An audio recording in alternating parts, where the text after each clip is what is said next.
Hi again everybody, welcome back again di Altcoins Update. So guys, di Altcoins Update hari ini kita bakal review dua koin, yaitu Aptos dan juga Algorand. Ini based on komen di video terakhir ya, saya sempat tanya ke teman-teman kita bahasnya yang mana, Aptos kah, Algorand kah, atau Conflux.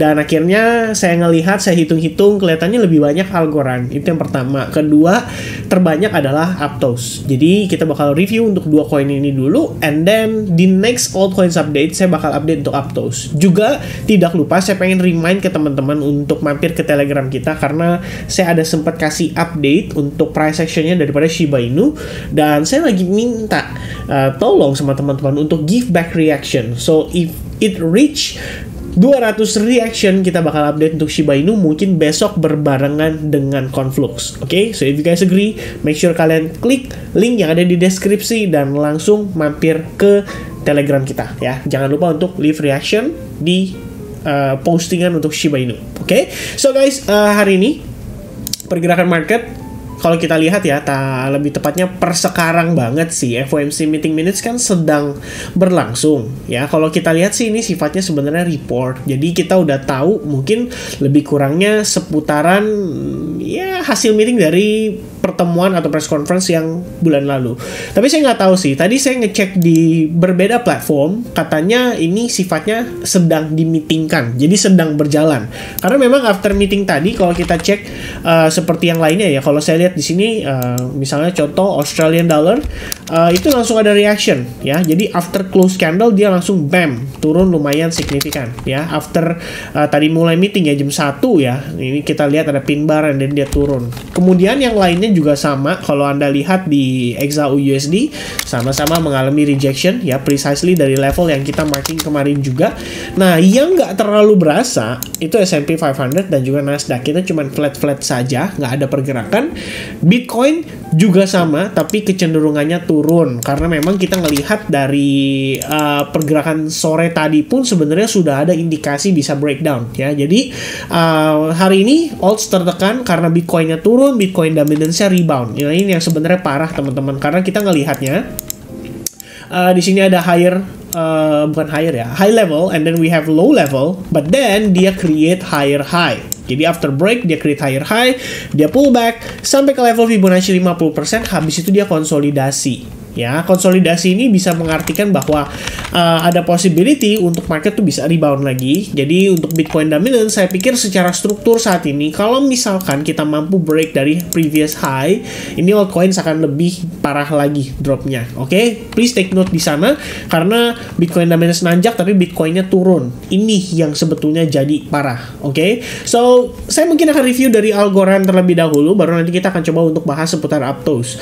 Saya jadi mengerti kenapa belakangan banyak banget ya yang minta untuk diliatin Algorand, karena ternyata Algorand itu udah pullback lagi sampai ke lowestnya pada kisaran tanggal 9 Maret 2020 ya. Jadi sebelum bull run Algorand ada di sini, kemudian saat ini kita retest kembali ke level tersebut ya. Ada yang bilang udah saatnya beli ya, ini kalau misalkan dari pandangan para viewers ya. Sebenarnya sih ini kembali ke opsi masing-masing. Saya tidak mau memberikan rekomendasi. Kalau misalkan teman-teman memang percaya secara kalau kita bisa bilang secara fundamental Algorand itu masih bagus, masih punya possibility untuk ikut lari lebih signifikan lagi pada saat next bull run cycle, ya sebenarnya area ini udah area murah banget, nggak ada area lagi yang kalian bisa expect ngasih harga semurah ini gitu ya.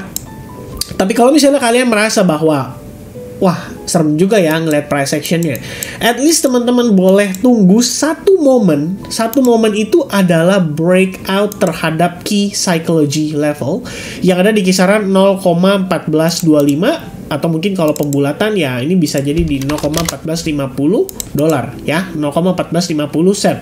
Tapi saya rasa di 0,1425 karena sebelumnya close candle pada sekitaran tahun-tahun sebelumnya ya, ini bisa bertahan di atas level tersebut. Dan hari ini kalau kita cek ya, posisi kita tuh kena reject mendekati level tersebut ya. Jadi lebih kurang saya pikir 0,1425 bisa menjadi tahanan kuat untuk si Algorand.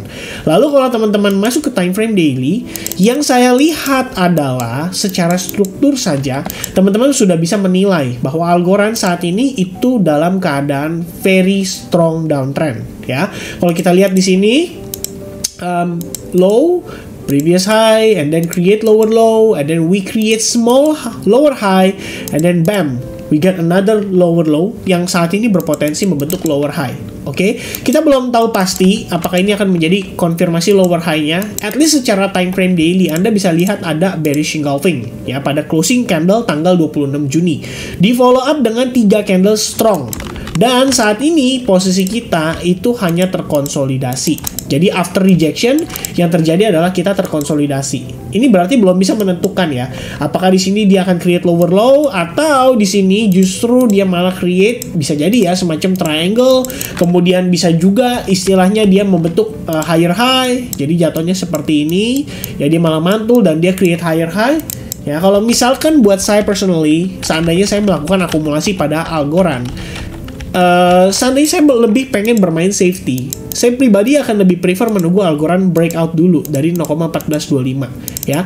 Ini baru terlihat setidaknya ada peluang lah si Algorand tuh bisa rebound. Mungkin teman-teman bisa manfaatkan rebound sesaat ini untuk cari keuntungan guna mengcover posisi yang mungkin sebelumnya tersangkut. Ya, saya nggak tahu masing-masing tuh seperti apa kondisinya, tersangkutnya tuh seperti apa. Tapi yang pasti ngelihat Algorand saat ini, saya pikir secara tren pun masih sangat strong ya dari sisi sellersnya.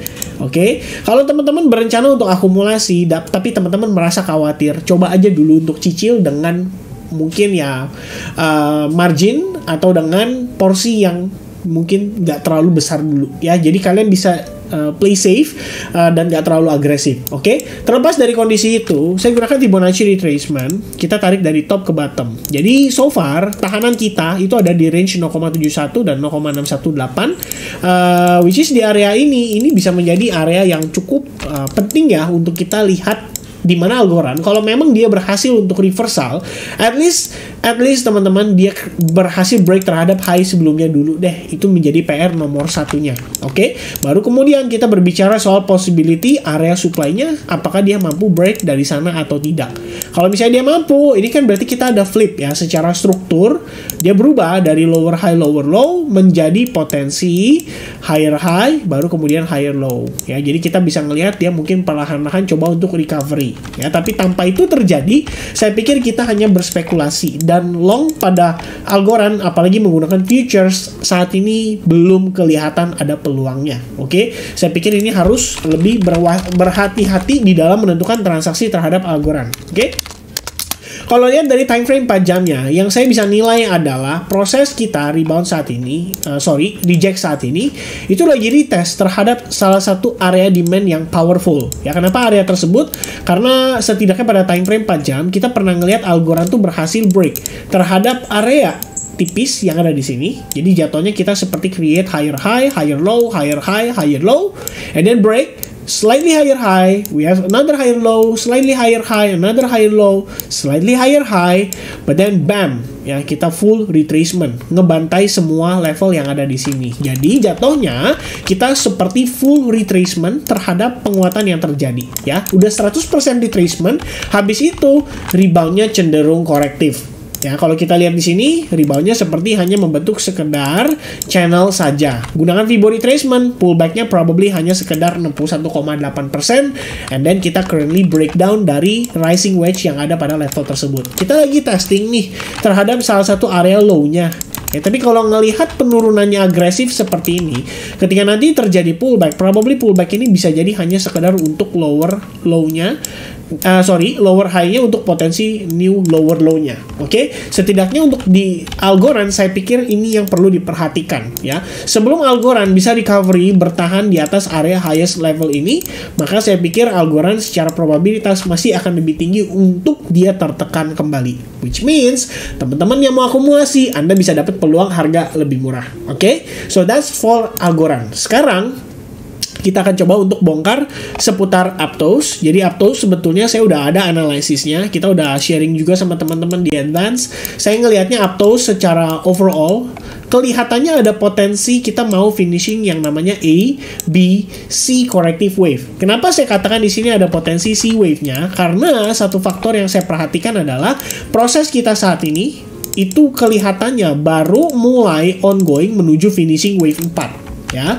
Sebelumnya saya sempat review analisis ini jauh sebelum rebound terakhir ya, posisi 7,22 dolar, and then Aptos belakangan sempat nanjak sampai kisaran 8,37 dolar. Tapi secara daily close kita nggak ngelihat Aptos berhasil nggak ngelihat Aptos berhasil membreak area Fibo 0618 dan 071-nya. Jadi jatuhnya di sini kita bisa ngelihat Aptos ada potensi membentuk double top, di mana lowest point pergerakan sebelumnya itu menjadi neckline-nya, dan secara close candle per hari ini kalau misalkan kita close candle-nya bisa membentuk sebuah candle confirmation seperti bearish engulfing, maka teman-teman boleh antisipasi ada potensi untuk Aptos bisa bergerak turun lagi dan mungkin either retest terhadap area Fibo 1618 atau mungkin bisa lebih rendah ya. Cuman sejauh experience yang saya sudah rasakan, kalau misalnya pullback yang terjadi pada wave 4-nya ini sangatlah dalam ya, jadi at least kalau kita compare antara swing di sini dengan di sini ya, ini pullbacknya kan lumayan nih sampai ke atas ya, berarti ada possibility si Aptos itu turunnya nanti hanya terbatas saja, either ke low level sebelumnya atau slightly lower low tapi kayak cuma fake out doang, dan biasanya diiringi dengan divergence pada si indikatornya ya. Ini yang kelihatan pada Aptos. Kalau kita gunakan Fibo retracement dari 2 ke 3 ya, sorry seperti ini pun kita udah retrace sebanyak 50%, which is ini tidak sesuai dengan karakter daripada wave 4 yang biasanya tuh ketahan di 38,2 karena memang secara trend dia masih powerful. Oke, jadi saya pikir saat ini ya saya cukup optimis kalaupun nanti seandainya Aptos turun, mungkin ya probabilitasnya lebih tinggi untuk dia mempertahankan area SNR yang juga merupakan key level di kisaran 5,2 dolar. Itu untuk Aptos dari perspektif time frame daily. Secara struktur teman-teman bisa nilai sendiri bahwa sellers masih mendominasi dan tren pun masih cukup ideal. Kalau kita lihat di sini dari time frame hourly-nya ya, kita akan coba buka dari time frame 4 jamnya. Nah, ini seperti yang kita lihat di time frame daily. So far, swing yang terjadi di sini saya anggap adalah satu kesatuan ya pada Aptos, di mana ini adalah highest point-nya dan ini adalah lowest point-nya. Ya, jadi jatuhnya kita itu bergerak di dalam area ini. Ya, berikut adalah higher-nya dan berikut adalah highest ya, dan berikut adalah lowest-nya. Oke, jadi so far kita tuh bergerak di dalam teritorinya sellers ya. Anywhere in between kita bisa ngelihat Aptos kembali terkena rejection, dan progresnya kita gunakan Fibo retracement sama halnya seperti di time frame daily. Yang terjadi adalah Aptos sempat berusaha untuk break Fibo 71 dan 618, tapi yang ada adalah kita terkena fake out. Pertama, dia membentuk bearish engulfing. Kedua, setelah retest terhadap area Fibo 61,8 di sini ya, teman-teman bisa lihat Aptos gagal mempertahankan momentumnya dan kembali bergerak di bawah Fibo 61,8. Saat ini satu-satunya yang bisa mempertahankan Aptos untuk tidak rontok lebih jauh adalah kita punya area trendline yang terbentuk dari low ketemu low. Jadi low di sini ketemu dengan lowest di sini, ketemu dengan lowest di sini, dan saat ini sedang di retest. Breakdown dari sana itu artinya momentum pada Aptos terhadap buyers-nya itu sudah mulai melemah. Karena kalau kita gunakan line chart, Anda bisa lihat di sini Aptos itu sempat terkonsolidasi sesaat atau membentuk yang namanya ascending triangle, which means ini adalah previous high-nya sebelum akhirnya breakout terhadap highest yang ada di sebelumnya.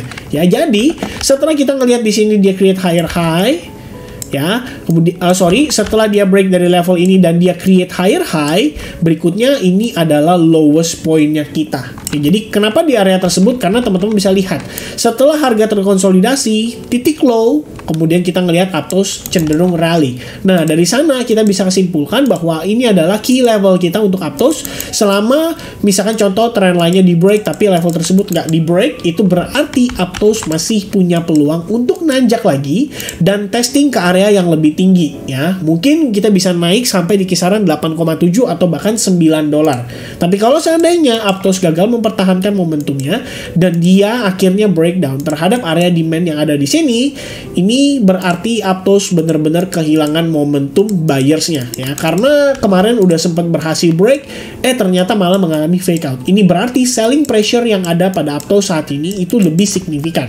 Oke, so once again guys, watch atau perhatikan trendline yang terbentuk ini. Secara struktur kita juga masih higher high dan higher low. Selama belum break dari demand zone, kita masih punya harapan untuk Aptos bisa rebound. Kalau dia break dari demand zone, technically kita udah create yang namanya lower low. Ya, mungkin di sini low level kita masih sama, tapi permasalahannya adalah we have higher high. Jadi kalau misalkan kita udah ada create higher high, sebenarnya low yang kita count adalah previous low level atau recent low level yang ada pada pergerakan sebelum terjadinya breakout triangle ini. Oke, so I think that's it teman-teman sekalian ya untuk update saya seputar Aptos dan juga seputar Algorand. Mudah-mudahan info yang saya berikan bisa bermanfaat buat teman-teman, bisa ada gambaran, bisa ada tambahan informasi. Dan satu hal lagi, teman-teman ingat di sini kita punya pola juga terbentuk rising wedge. Jadi kalau breakdown, ini artinya sellers totally in control pada Aptos karena daily time frame daily time frame struktur masih sellers dan di hourly time frame menyusul struktur sellers ya. Itu yang perlu di take note. Oke, so I think that's it everybody. Once again saya pengen remind untuk cek Telegram kita. Kita ada update seputar Shiba Inu di sana. Kalau misalnya teman-teman suka, make sure kalian like video ini juga. Besok kita akan update untuk Conflux-nya dan mungkin kalau teman-teman bisa support reaction-nya mencapai 200, kita akan update bersamaan dengan Shiba Inu. Oke, so I think that's it everybody. God bless buat teman-teman semua and I'll see you guys again in the next update. Cheers guys, goodbye.